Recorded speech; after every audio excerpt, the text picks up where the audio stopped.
Welcome to the electric CRF build. This episode we're going to finish installing stuff, starting with the rear muffler.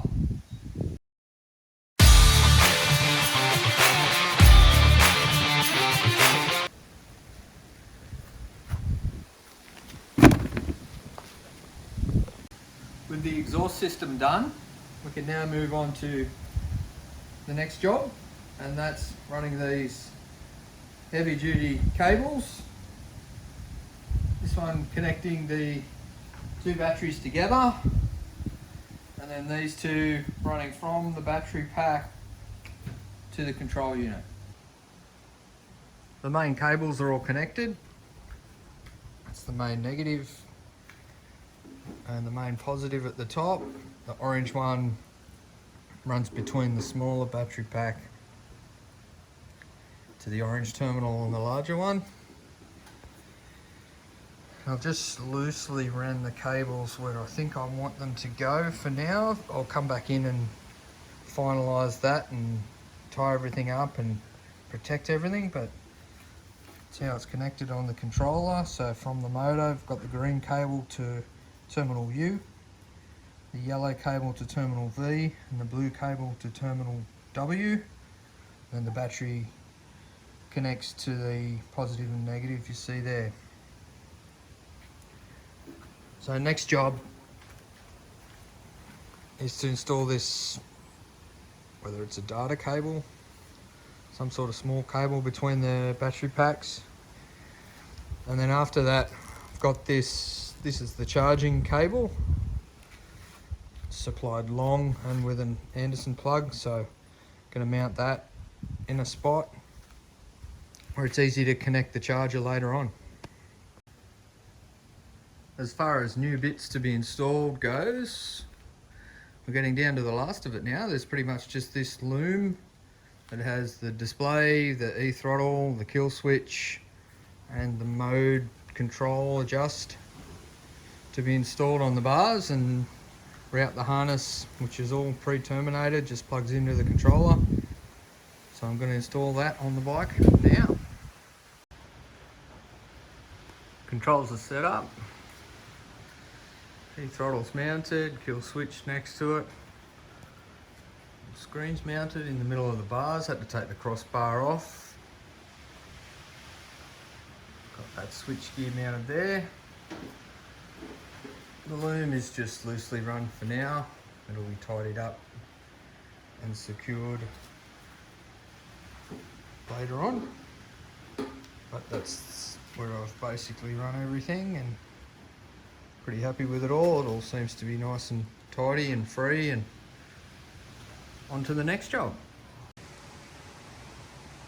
So with all the wiring done, now I'm going to give it a bit of a function test just to make sure everything's working properly before I start to lose access to some of this wiring and connections. Need to test it all.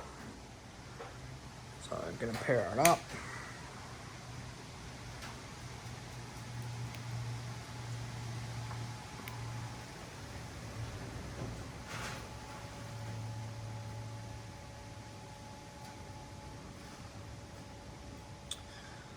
And I believe we're all good to go. So we've got a reading on the voltage, top right. And we're in mode 1, which is the most tame mode, other than 0, which is no current at all into the motor. Got it in mode 1, and particularly at the moment, because there's nothing connected to the motor, there's no load on it. So yeah, we're ready to give it a quick test. Just gently touch the throttle and we'll see what happens.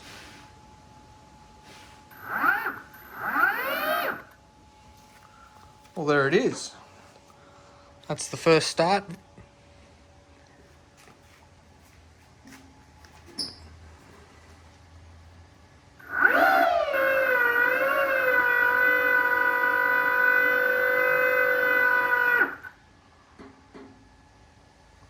Very good. Let's move on to the next job. Next job is to put some of the old parts back on the bike, and I'm going to do the tank now. I've taken the radiator shrouds off it obviously, and I've marked where I'm going to cut it. Now the tank can't go back in as it was because the top of the battery pack and the cabling would foul this area, so I've used thin masking tape to show where I'm going to modify the tank. Obviously we don't need it as a vessel anymore to hold any fluids, but what we do need is we need it to pick up this point, and then the seat engages on the back of the tank. So that's really its only purpose, and then obviously the shrouds will bolt on. And just a word of safety, of course, the tank's been well drained and flushed. You know, anything that's had fuel in it, you've got to be obviously careful with.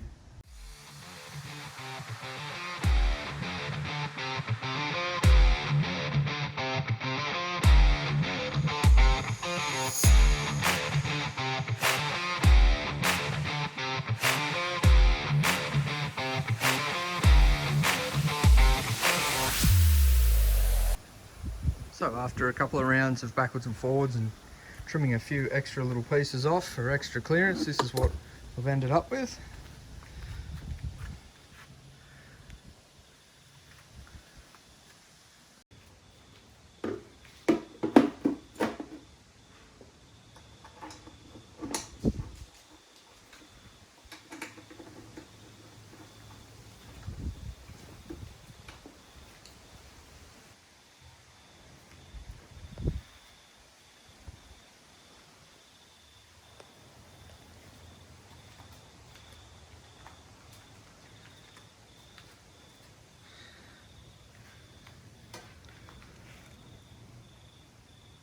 Tank's in place. Now I'm going to throw on the radiator shrouds. Shrouds are all bolted up, but the problem now is where they picked up the bottom of the radiator for support on this leading edge, there's now nothing for it to bolt to, and it's a little bit wobbly. So that would have been supported with the radiator that mounted there, and now we don't have that obviously. So we do have this point up here on the chassis, which was the upper radiator mount, I guess you'd call it. So that's the logical place to make up a support bracket to go down to here and give this shroud, plastic shroud, a bit more rigidity and support. Cut out what I need from cardboard. It's going to mount up in there like that. Now I'm going to transfer it over and cut it out of this flat bar aluminium. Job's done there. Brackets are in place, and the shrouds are really nice and solid now. Very well supported. So yeah, that is job done. Well, unfortunately, we're tantalisingly close to finishing the build, but we're still waiting on the delivery of the hub to fix the rear wheel up and be able to mount the chain and finish this build. So that's going to be all for this episode. Thanks for joining us. Hope you're enjoying the build. We're super close to finishing it now, and we'll see you next time.